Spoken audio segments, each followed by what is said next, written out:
Packing লিস্টে কাজ করেন তাদের জন্য ভিডিওটি উপকার হবে। তো অনেক সময় দেখা যাচ্ছে একটা পেকিং লিস্ট দিয়ে মোটামুটি অনেকগুলা অর্ডার করা যায়। তো শুধু এটা হচ্ছে কলিংসের একটা পেকিং লিস্ট। এই একটা পেকিং লিস্ট আপনি দিয়ে শুধু ওই যে অর্ডার পিও নাম্বার এগুলো চেঞ্জ করে আপনি আরো অনেক পেকিং লিস্ট করতে পারবেন। তো দেখতে পাচ্ছেন এখানে ব্ল্যাক কালার।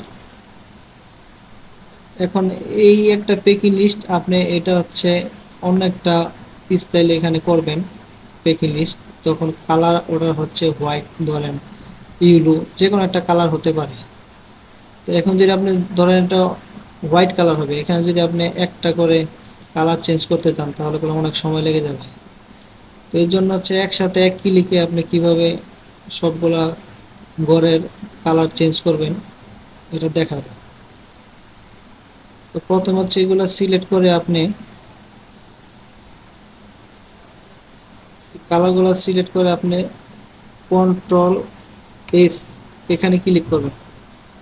ক্লিক করার পর